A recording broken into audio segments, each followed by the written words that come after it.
अस्सलाम वालेकुम, मेरा नाम डॉक्टर इमरान है और मैं पिछले 7 साल से शोबा होम्योपैथी से मुंसलिक हूँ।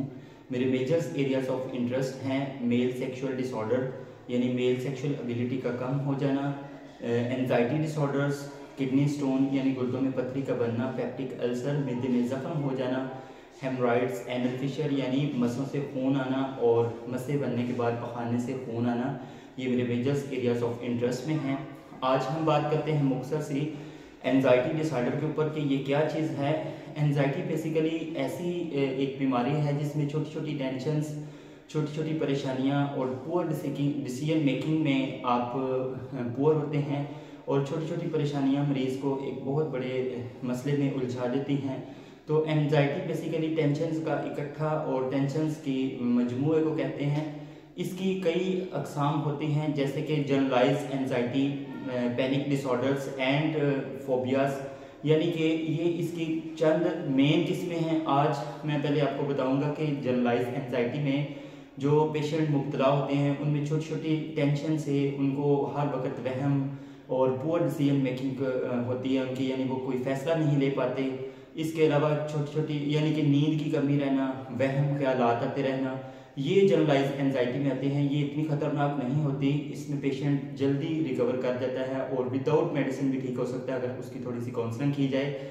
इसके अलावा पैनिक डिसऑर्डर एक डेंजरस कंडीशन होती है जिसमें पेशेंट को अचानक अटैक आता है जिसको पैनिक अटैक कहते हैं और वो उसको ऐसा लगता है जैसे उसको हार्ट अटैक हो रहा है और मैदे के मुकाम पे, छाती के मुकाम पे यानी चेस्ट पेन हो रही है, दिल की दर्द हो रही है, बाजू में भी आ रही है, उससे पैल्पिटेशन तेज हो जाती है और वो जब इमरजेंसी में मूव करता है तो वहाँ पे जाके उसको ईसीजी में कुछ भी ऐसी फाइंडिंग्स नहीं आती जिससे फिर कार्डियक एरिथमिया या इस तरह की कोई एसटी एलिवेशन या कुछ भी इस तरह हो।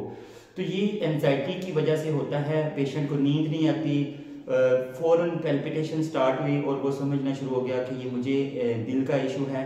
ये पैनिक डिसऑर्डर भी आता है। इसके अलावा फोबियाज के ऊपर बात करते हैं। Phobia different type, there is a different type of phobias which is may be animal phobia, यानी कि जानवरों से भी फोबिया होता है जैसे कि स्नेक बाइटिंग या सांप का अचानक सामने आ जाना, बिच्छू का काटना, स्कॉर्पियन या इस तरह के इश्यूज पे पेशेंट को एनिमल फोबिया यानी कि हो सकता है।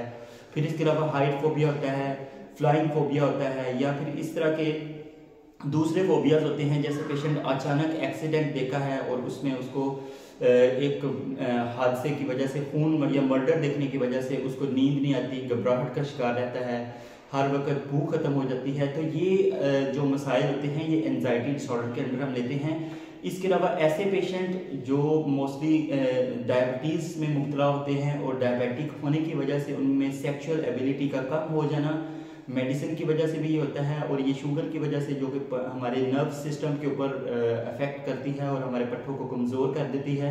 ऐसे पेशेंट भी हम एंजाइटी डिसऑर्डर के अंडर लेते हैं। और बास इस तरह इसके अलावा भी मेल सेक्सुअल वीकनेस या मेल सेक्सुअल एबिलिटी का कम हो जाना, यानी एक मेंटली तौर पे बंदा खुद को समझ लेता है कि मैं सेक्सुअली एबिलिटी मेरी कम है, या इस तरह के पेशेंट अगर हैं तो वो सेक्सुअल एबिलिटी उनकी कम नहीं है, यानी ये एंजाइटी डिसऑर्डर की वजह से हो सकता है।